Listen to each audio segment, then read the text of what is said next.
It was a church graveyard. Okay, now this thing takes place at a church graveyard, and enter Antonio and Dalio. Okay, so Dalio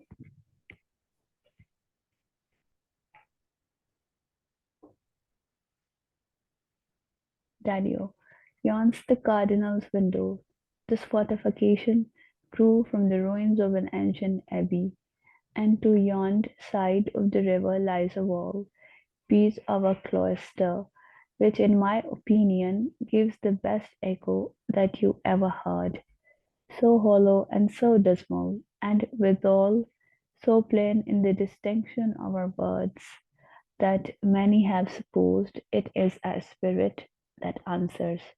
So now they were standing, near to in the fortification at the place where Cardinal lived. Okay, so now he was pointing towards one of the windows of Cardinal. Okay, and uh, and then he was talking about, he was telling the history of that fortification at that place, from where he got that, cardinal got that place. Okay, so he was talking about the history. It was the ancient abbey from which cardinal got its place for living. So, and to yon side of the river lies a wall, piece of cloister, which in my opinion gives the best echo.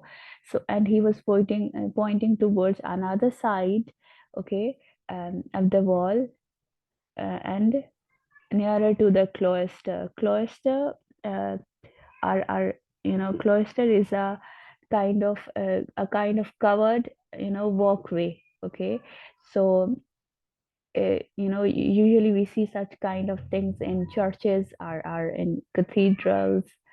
So which in my opinion gives the best echo which you ever heard, so hollow and so dismal. So he was talking about any kind of echo.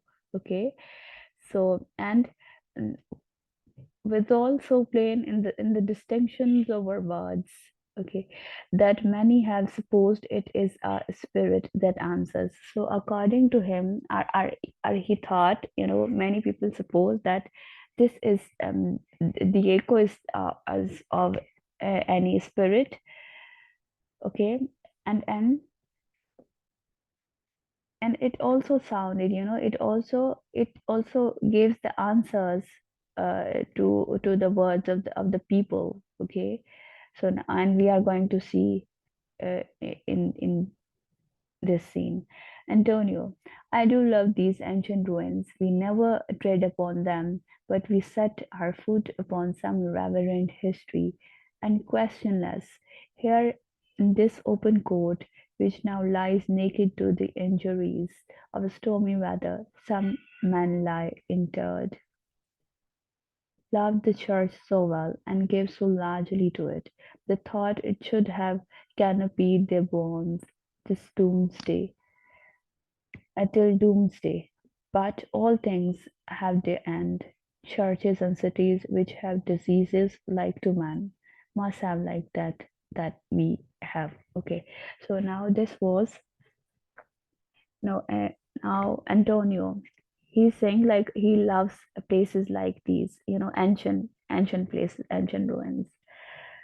And then he's talking about some kind of history, this thing belonged because it was something old, so he was talking about history. Okay, historical background. So then he's talking about the idea that the people who live there in those places, in those churches and cities, they also is the people, they die. So these cities are these churches and cities, they also have a kind of um, you know uh, uh, they will also be converted into such kind of ruins. They will also be destroyed. They will also not live like as people, as people die, so they will also see the end. Okay, then when he says like churches and cities which have diseases like to man must have like death that we have. Okay, so he's talking like they also they also face the end, they also see the end just like human beings. So when he says last line, so they heard, they when he said these words, so they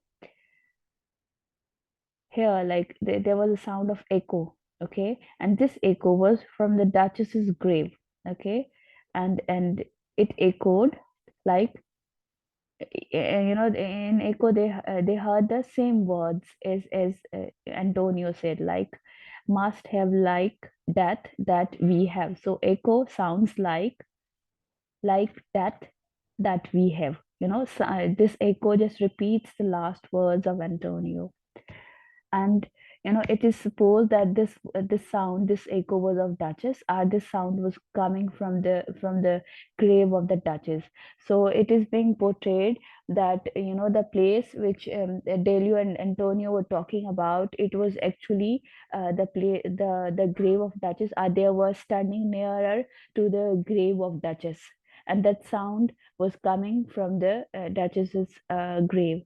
So Delio, now the echo hath caught you. Okay, he replies in the answer of this. So, Antonio, it ground me thought and gave a very deadly accent. So, Delio, sorry, Echo, Echo repeats the words of Antonio again. So, when he says a very deadly accent, so Echo deadly accent, a repetition of his words. Tell you, I told you 'twas a pretty one. You may make it a huntsman, or a falconer, a musician, or a thing of sorrow.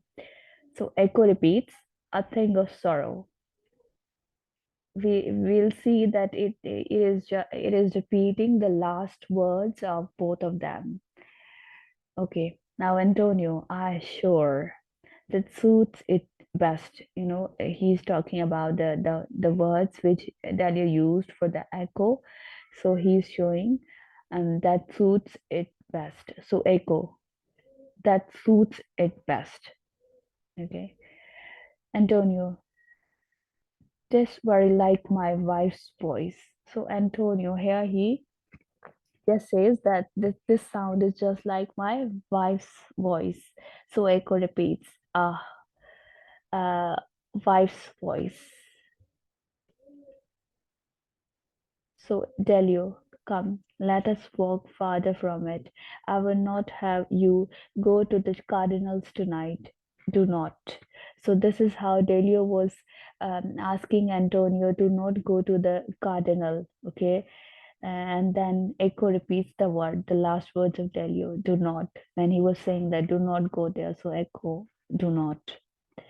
So, Delio, wisdom doth not more moderate wasting sorrow than time.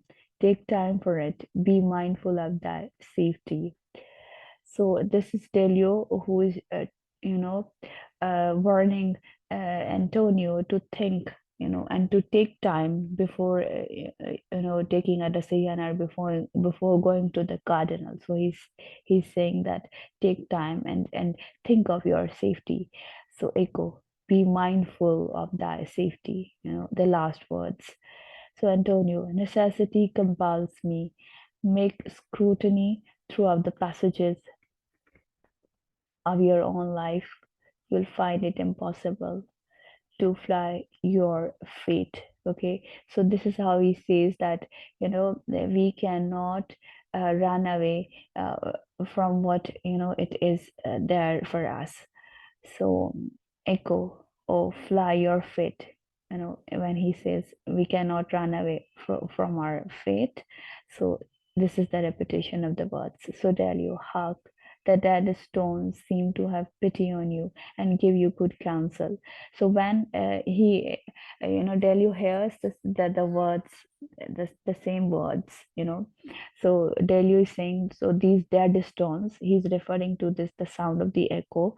So he's saying that dead stones, they're also giving you good counsel, and listen to them, and change your decision. So Antonio, echo, I will not talk with thee, for thou art a dead thing. So Antonio is saying that this voice is of someone dead, or this he's directly uh, talking to Echo. He's directly saying to Echo, like, I'll not talk to you. You are dead. So Echo, thou art a dead thing. The repetition. Okay. Antonio, my Duchess is asleep now, and her little ones, I hope sweetly. Oh heaven, shall I never see her more? So Antonio, he is just saying that my Duchess, he just assumes that his wife and his children, you know, he's just, a kind of imagination. So he's saying, they are sleeping. And again, he's saying, I hope, he hopes that they are sleeping. And oh heaven, then he prays, like, shall I never see her more? So then echo, never see her more. A kind of, emphasis on his words, you know, and in real he was not, going to see them anymore. So Antonio, I marked not one repetition of the echo, but that, and on the sudden, a clear light presented me a face folded in sorrow. So at that place, he just, you know, says that he felt something, or he saw something. Uh, it was a face folded in sorrow. So Dalio, you are fancy merely. So Dalio is saying that this is just your imagination. So Antonio, come, I'll be out of this ague. For to live thus is not indeed to live. It's a mockery and abuse of life. I'll not henceforth save myself by halves, lose all or nothing. Now he's saying that I have to decide. I cannot live this life, like he was living in hiding, and he was not able to meet his wife, his children, and the sufferings they all were facing. So he seemed they are determined, like, he said that whether I'm going to achieve whatever I want to, or I'm just going to lose my life. So he's saying that lose all or nothing. Either you are going to get everything, or you are going to lose everything. But he's saying that I cannot live this life of misery anymore. So Dalio, your own virtue save you. I'll fetch you eldest son and second you. It may be that the sight of his own blood spread in so sweet a figure may beget the more compassion. However, fare you well. Though in our miseries fortune have a part, yet in our noble sufferings she hath none. Contempt of pain that we may call our own. So Delio is saying, okay, if you are prepared, if you are ready, so I'm going to fetch your, I'll fetch your, eldest son, and then he's saying, I'm going to second you. We'll also, he's talking about himself, that I'll also help you, in that counter, when in that encounter when you are going to face an cardinal. And then he's saying that when your elder son will be with me, so maybe cardinal um, can have some pity on him, because when he's talking about his own blood, because he that Antonio's son was also the son of Duchess. So that's why he's saying that, maybe by seeing your eldest son, he can have, some kind of compassion. Okay. And then he's talking about, the sufferings and the miseries. He's saying that, while these are from God, or from fortune, are the things which we get, you know uh, from God's side, but we also have our role in those things. Like here you can see, like, we can arise above the sufferings that fortune sends us, okay, if we so choose, or we can merely complain about them. So we can also, choose to um, to whether to suffer, or to get rid of. Okay, so this was the end of Act Scene 3. Okay, now we are going to start Act 4, Act 5, Scene 4. Okay, so this is okay, Act 5 and Scene 4. This is the second last scene. The Cardinal's Palace. Enter Cardinal Pescara Malatesti Rodrigo Grizulan. Okay, now Cardinal, you shall not watch tonight by the sick prince. His grace is very well recovered. So he's talking about Ferdinand. He was at his palace and he was talking about Ferdinand, and he was saying, he was giving, orders to his courtiers that tonight you're not going to uh, serve uh, Ferdinand, or you're not going to see Ferdinand. Because and he's saying that uh, he's saying that he has recovered. He is just saying that he has recovered, so there is a need of going to him, towards him. So then Malatesti, good my lord, suffer us. So he's saying, okay, it will not do, and he just takes the permission of leaving that place. Okay, then Cardinal. Okay, Cardinal. Oh, by no means. The noise and change of object in his eye doth more distract him. I pray, all to bed, and though you hear him in his violent fit, do not rise, and I entreat you. So this is how he was emphasizing on his words, that that when you go there or you attend him, so this thing or anything you are going to do, this thing is going to distract him more. So so I pray you all that you should go to your beds, or you should be in your bedrooms, and there is a need of going towards Ferdinand. Okay, whether he is and though you hear him in his violent fit, and do not, so whether you hear his voice, but do not rise. Okay. Then Pescara. So, sir, we shall not. Okay. Cardinal. Nay, I must have you promise upon your honors, for I was enjoined to it by himself, and he seemed to urge it sensibly. So he is, he's again and again emphasizing on this, on the thing, and he just, keeps them away from that place, and he's saying that you should promise with me on this, on the thing, that you are not going, you will not go to that place. And he's saying that, you know he and again he's saying that Ferdinand was very well, and he was in his senses, so there is a need of going to him, towards him. Okay, Pescara.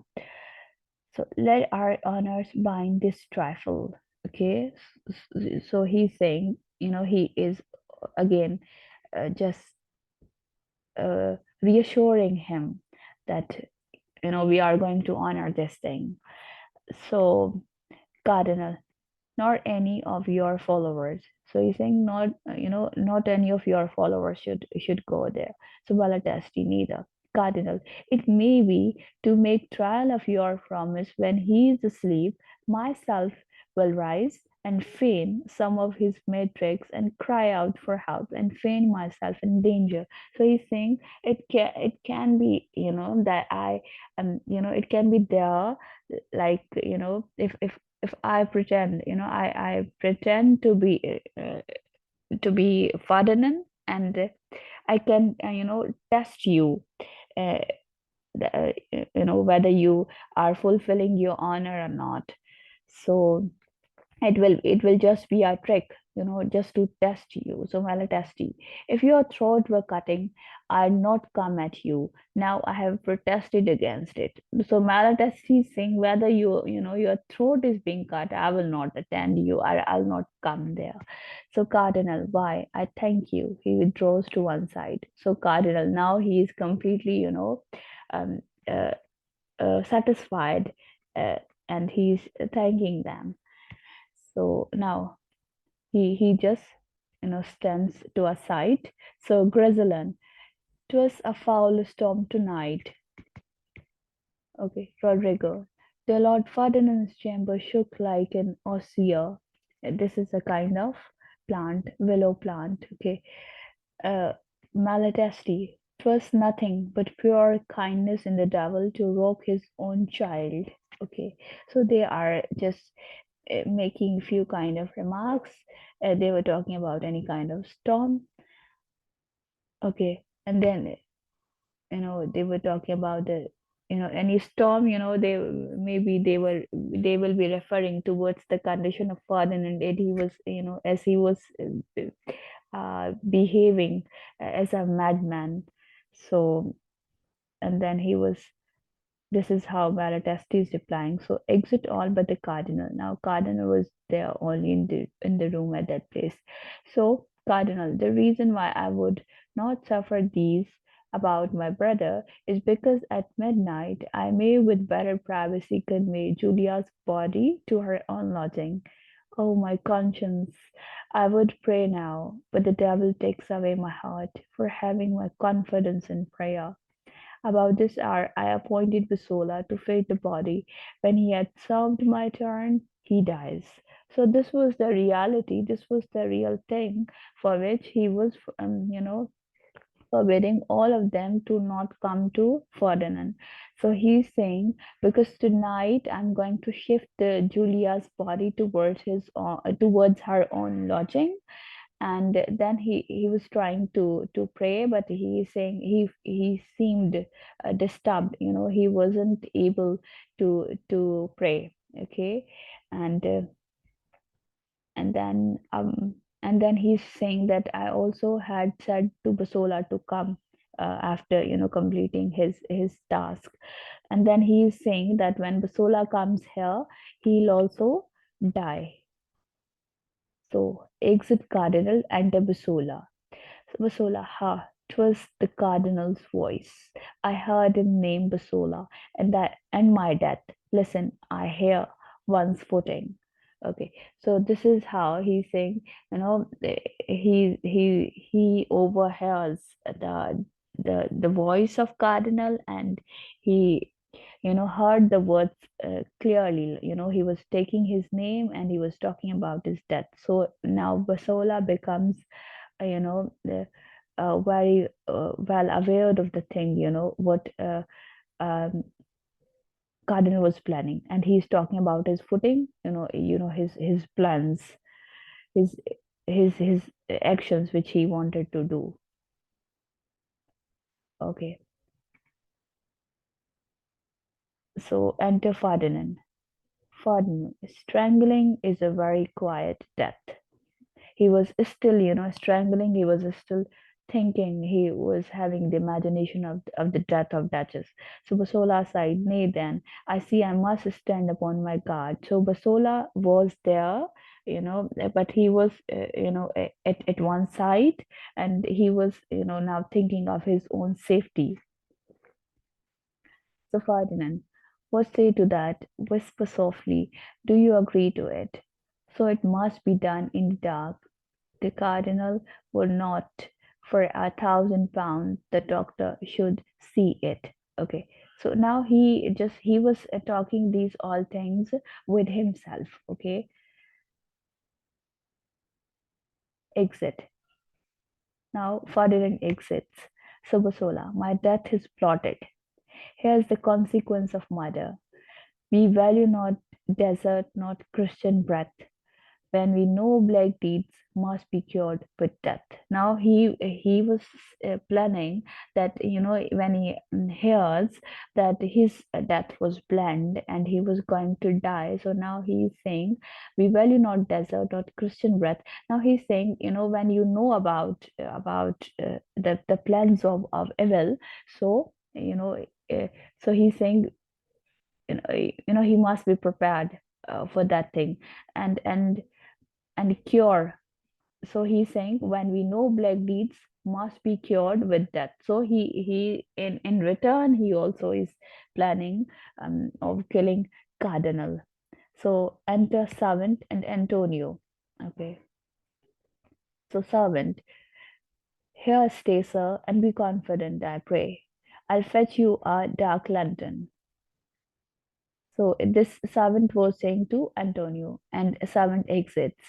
So Antonio, could I take him at his prayers? There were hope of pardon. So he was hoping, Antonio was hoping to meet Cardinal at his prayers because he thought that that will be the best time for pardon. So Basola stabs him in the dark. Fall right, my sword, I'll not give thee so much layer as to pray. So Basola was there, they all were in the room of Cardinal.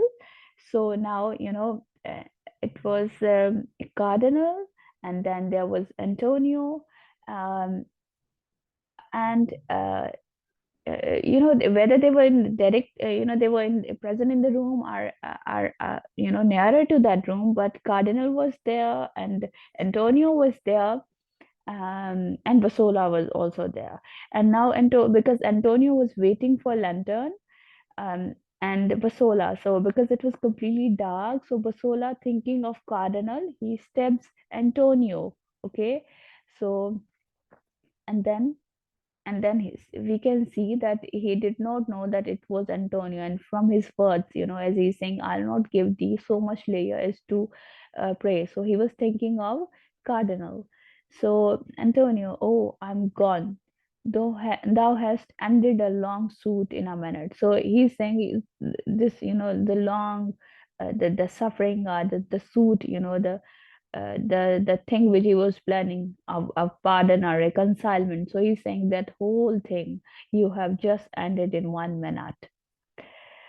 So Basola, what art thou? So Antonio, a most wretched thing that only have the benefit in death to appear myself. Now he's saying as if he was ready for death. Okay, enter servant with a light. Servant, where are you, sir? So he was calling to Antonio. Antonio, very near my home, Basola. So, servant, oh, misfortune. Basola, smother thy pity. Thou art dead else, Antonio.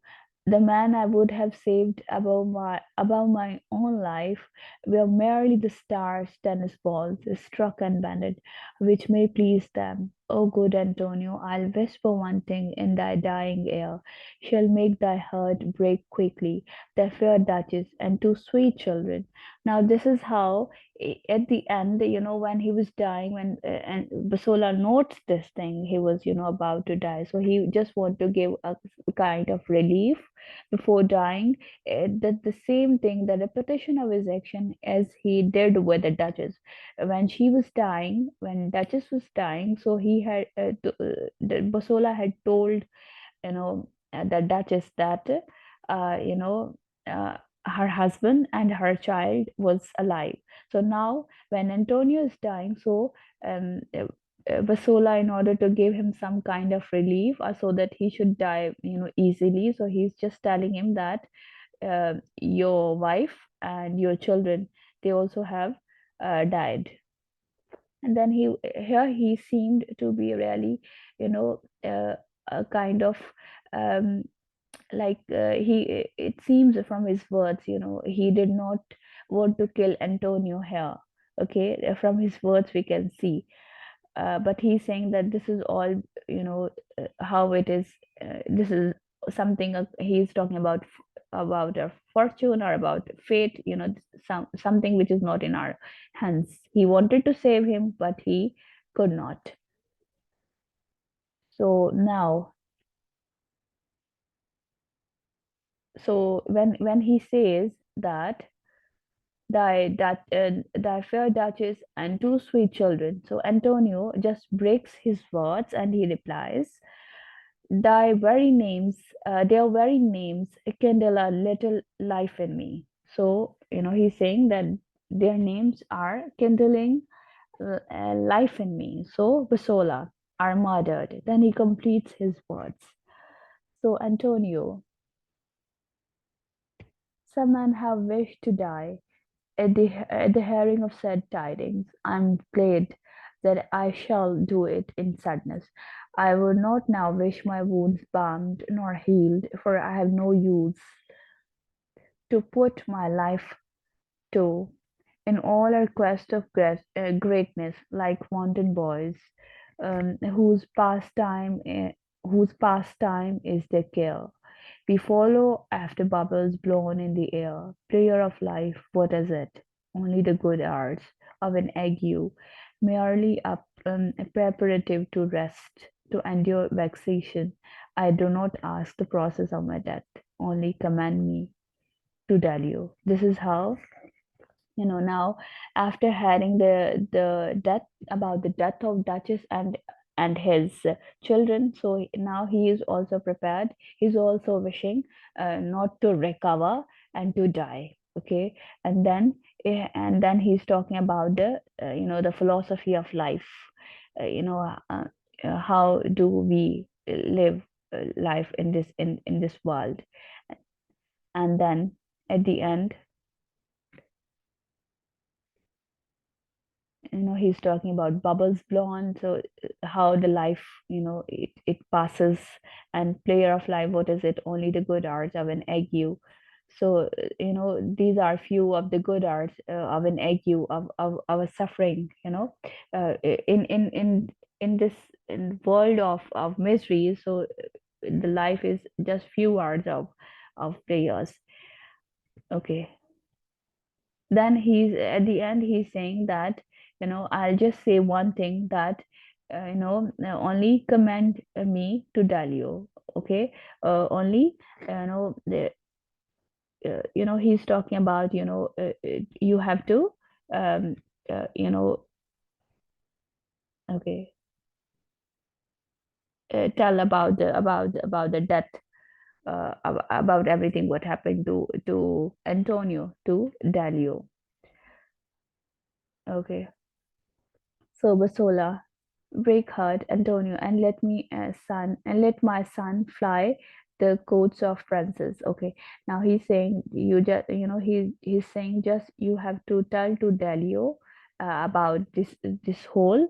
And then he's saying that, and you have to say to my son that he should not, he should uh, uh, live away from these all, from the life of princes, from these all courts, from these all people. And he dies. Okay, then Basola, thou seemed to have loved Antonio. No, he is saying to him, okay, he's saying to servant. Okay, so, servant, I brought him hither to have reconciled him to the cardinal. Okay, this was Basola. He was saying, uh, saying to servant. So servant is saying, yes, I brought Antonio to have reconciled him to the cardinal. So Basola, I do not ask thee that. So now take him up if thou tender thy own life, and bear him whether the Lady Julia was wont to lodge. Um, oh, my fate moves swift. I have this cardinal in the forge already. Now I'll bring him to the hammer. Oh, direful imprison, oh, misprison. Oh, direful misprison. I will not imitate things glorious. No more than base. I'll be mine own example. On, and look, thou represent for silence the thing thou bearest. Okay, they exit with the body. So this is the end of. Okay, now here, Vasola.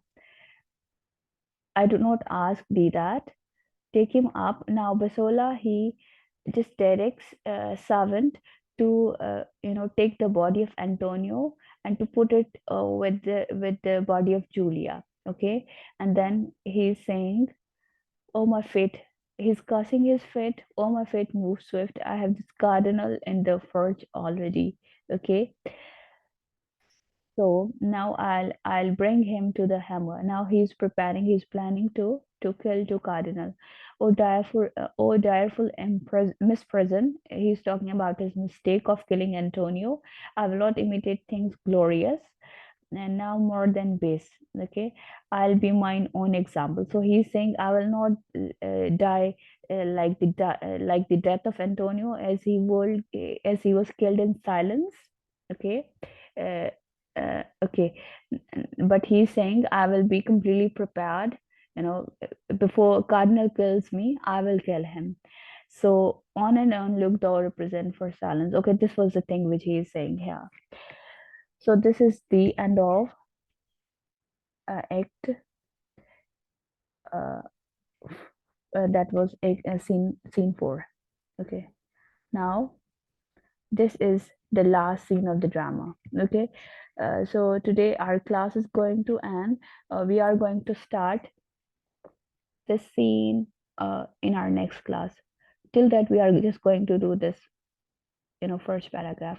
So Act 5, Scene 5, the Cardinal's apartments, enter Cardinal with a book. Okay, Rixa, you are going to read this paragraph.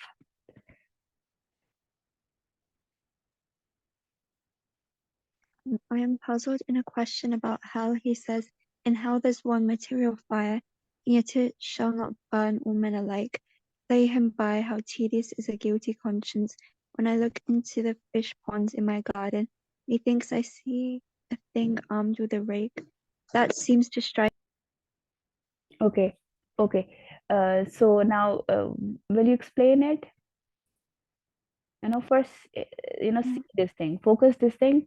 The Cardinal's apartments, enter Cardinal with a book. Okay, so there was Cardinal with a book, and now what was he doing? Just explain me this thing. Hmm.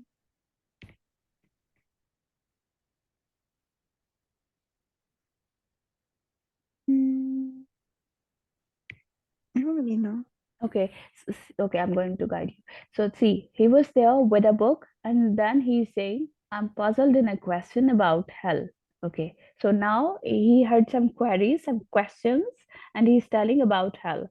He says, in hell, there's one material fire, and yet it shall not burn all men alike. Okay, he was just thinking about hell and explaining the fire of hell and how people will go there. So lay by him. So he's saying, there, in hell there's fire, but that fire, it doesn't treat everyone equally. How tedious is a guilty conscience. So now he was focusing on himself. Okay, his guilty conscience. When I look into the fish ponds in my garden, methinks I see a thing armed with a wreck that seems to strike at me. So now he was imagining, he was thinking about, he had some imaginations in his mind, just like of Ferdinand. As Ferdinand, he just got afraid of his shadow. So now he was just thinking of his guilty conscience. Okay, that thing was disturbing him, and now he was you know thinking about the death, about hell, whatever he had done in his life. Okay, that is how he was trying to find out, how a man lives in hell, from that book. Okay, right. So in our next lecture we are going to start from here. Okay, Allah Hafiz. An office.